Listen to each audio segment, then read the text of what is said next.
So hello class, now we are going to have the lecture 5 of unit 4.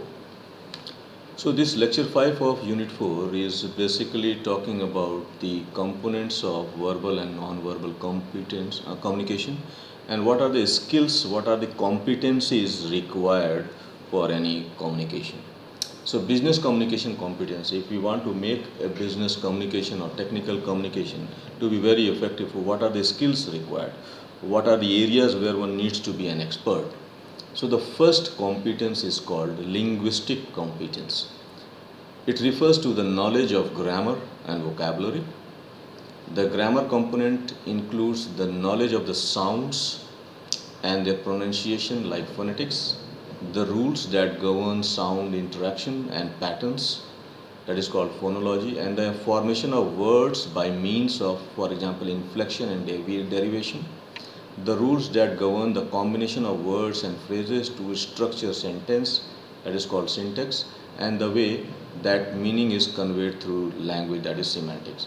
So in linguistic competence, what we are concerned about is what command a person is having over the language grammar. उस भाषा के grammar पे, उस भाषा के vocabulary पे कितना command है.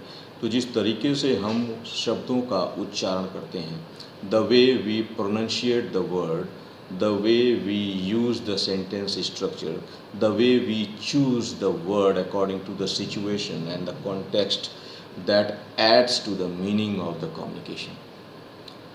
For example, there is a word route and route. So the way I will be pronouncing route and route, it will convey the different meaning. When we say route, it means I am talking about the pathway. When we say route, it means giving direction.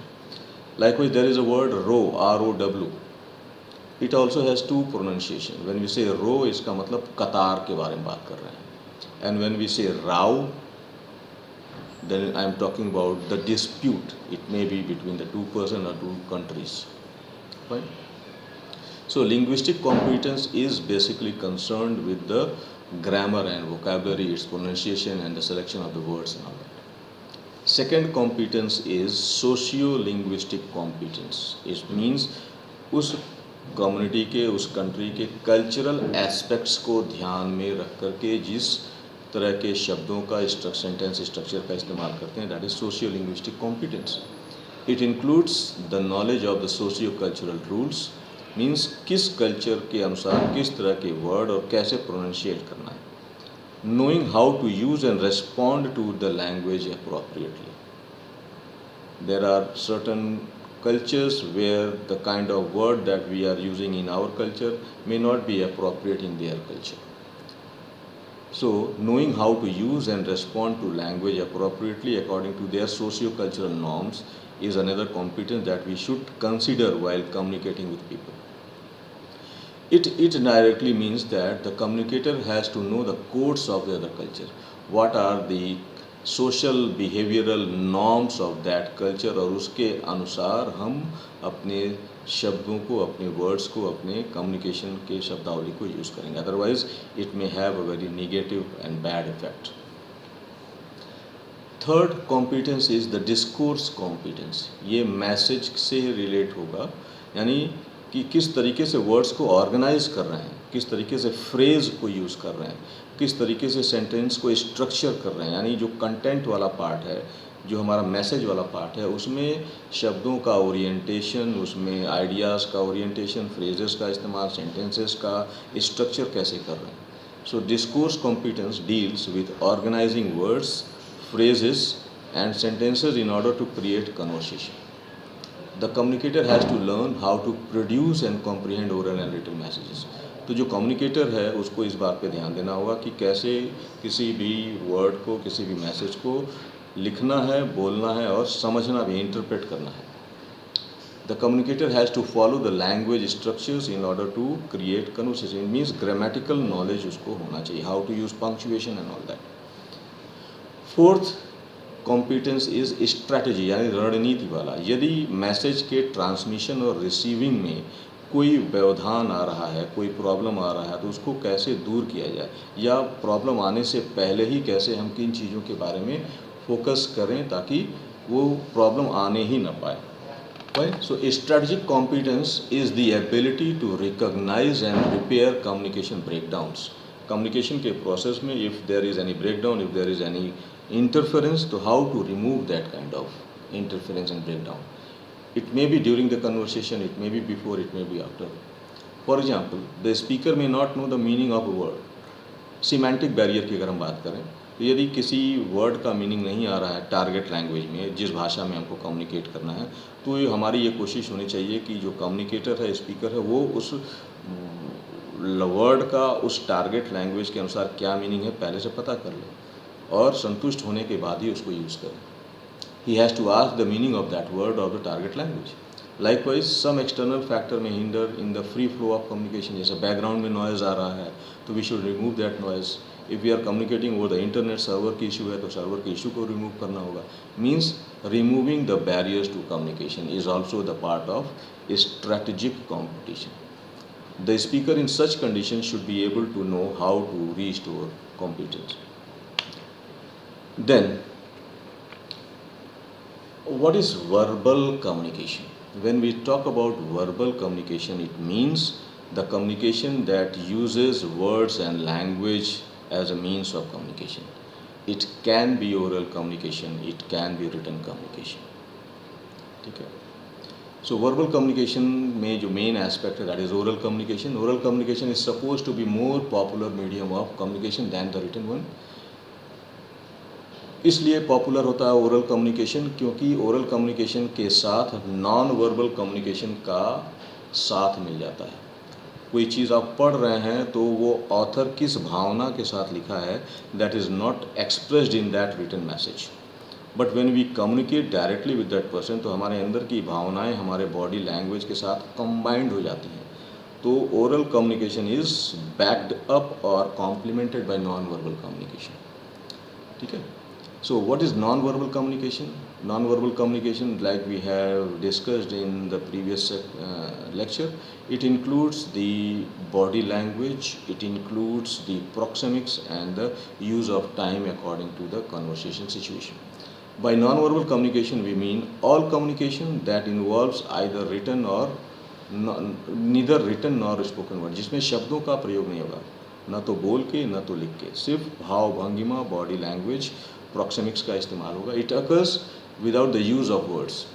It is the transmission of message bye non linguistic means, बिना language का इस्तेमाल किए हुए, words and expressions का इस्तेमाल किए हुए जब हम मैसेज को कम्युनिकेट करते हैं that is verbal communication. So sign language is also an example of verbal communication. When you are angry at someone तो आप आंखें तरेरते हैं तो वो मैसेज कन्वे हो गया आपका कि you are angry with that person.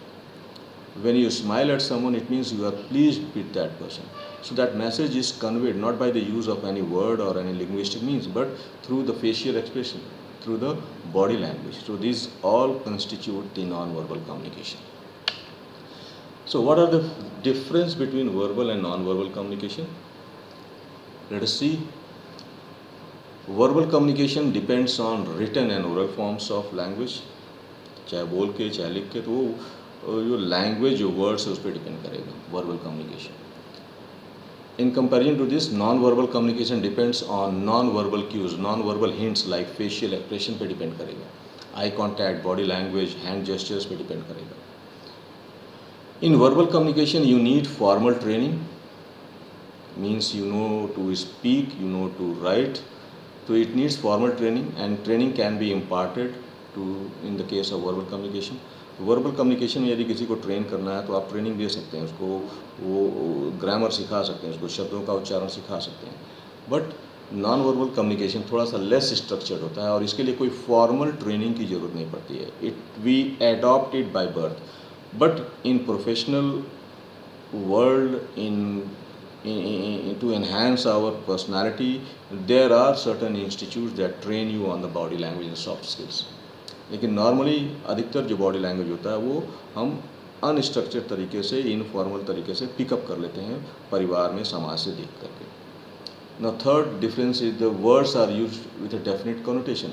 Her word का एक डेफिनेट मीनिंग होता है उस सिचुएशन के हिसाब से, ठीक। But in the non verbal communication जो हमारे सिंबल्स होंगे, नॉन वर्बल सिंबल्स होंगे, उनका एग्जैक्ट मीनिंग कभी कभी निकालना थोड़ा सा डिफिकल्ट हो जाता है। फॉर एग्जांपल, यदि कोई आपके ऊपर मुस्कुरा रहा है तो वो आदमी मुस्कुरा रहा है आप पे एप्रिसिएशन में या क्रिटिसिज्म में, it is very difficult to interpret until unless वो कुछ शब्द बोले. So it is difficult to say what non-verbal symbols mean in any particular situation. The fourth differentiation is the words of speaker may not openly convey his actual meaning and feelings. जो हम words वो use कर रहे हैं वो अपने आप में हमारे भावनाओं को उजागर नहीं करेंगे, लेकिन उस वर्ड्स के साथ यदि हम नॉन वर्बल लैंग्वेज को कंबाइन कर लेंगे तो true feelings and intentions of the speaker can be read and understood by one's body language. And fifth is sometimes words alone fail to convey the message effectively. So these are combined with non-verbal cues for support and supplement. So these are the basic differences between verbal and non-verbal communication. Why we are emphasizing more on non-verbal communication? क्योंकि शुरुआत में ही हमने देखा था कि in a communication the contribution of verbal component is 35% and non verbal component का contribution 65% होता है. So that is why in any communication we have to pay more attention on the non-verbal communication in our organization. So what is the importance? So non-verbal communication serves to frame our verbalization. Non-word cues speak louder than words. Like I said, 65% contribution. Non-verbal signals can be used by the leaders of group discussions and members of team presentation to regulate the flow of verbal and verbal interaction. तो non verbal signals के द्वारा, hand movement के द्वारा, gestures के द्वारा हम अपने communication का फ्लो सुनिश्चित कर सकते हैं, रेगुलेट कर सकते हैं. Knowledge of non verbal cues help the manager and supervisors to know the attitude and feeling of the employees. Suppose we are having a discussion in a team, कोई meeting चल रही है, तो उस मीटिंग में जितने पार्टिसिपेंट्स हैं उनके फेशियल एक्सप्रेशन से, उनके बॉडी लैंग्वेज से हम उनके एटीट्यूड के बारे में जान सकते हैं कि ये जो हम प्रपोजल रख रहे हैं उस प्रपोजल के प्रति, यदि अच्छा प्रपोजल है तो उसके प्रति वो थोड़ा सा अटेंटिव रहेंगे, और यदि प्रपोजल जिसके बारे में हम लोग डिस्कस कर रहे हैं उसके प्रति वो बहुत निगेटिव एटीट्यूड है, उनको पसंद नहीं आ रहा है, तो वो थोड़ा सा डिसकंटेंटेड रहेंगे. तो वो सारी फीलिंग्स उनके बॉडी लैंग्वेज से हम डिस्प्ले हो जाता है, तो हम महसूस कर सकते हैं. Speaking as a mode of communication is often more effective than writing. क्योंकि जब हम लिख करके किसी के साथ पत्राचार करते हैं, कॉरेस्पॉन्डेंस करते हैं, लेकिन अगर बोल के करते हैं तो वो ज़्यादा इफेक्टिव है. Oral communication is more effective. Why? Because it is complemented by, supplemented by the verbal, non verbal communication. तो नॉन वर्बल क्यूज़ जो हैं हमारे, जैसे फेशियल एक्सप्रेशन वगैरह, the way we use our voice. Happy होते हैं तो पिच ऑफ द वॉइस कुछ और होता है, सैड होते हैं तो हमारी आवाज़ कुछ दबी हुई होती है. तो that is why speaking as a mode of communication is more effective than writing. Verbal mode of communication requires a lot of time, whereas non-verbal mode communication economizes time, energy and money. किसी भी भावनाओं को यदि express करना है तो शब्दों में ज़्यादा समय लग जाएगा, लेकिन एक सिंपल एक्सप्रेशन के द्वारा, एक सिंपल स्माइल के द्वारा, एक सिंपल फ्राउन के द्वारा, एक सिंपल आई कॉन्टैक्ट के द्वारा हम उस कई शब्दों के मैसेज को सिंपल एक बॉडी लैंग्वेज में, एक फेशियल एक्सप्रेशन से कन्वे कर सकते हैं. And non verbal communication helps people to convey message of persuasion. यदि हमको किसी को कन्विंस करना है, किसी को मनाना है, तो शब्दों से ज़्यादा इम्पोर्टेंस इस परिस्थिति में नॉन वर्बल कम्युनिकेशन का होता है. So this was all about the non verbal aspect of any communication and the importance that it plays in the business scenario and in any organization. So, thank you.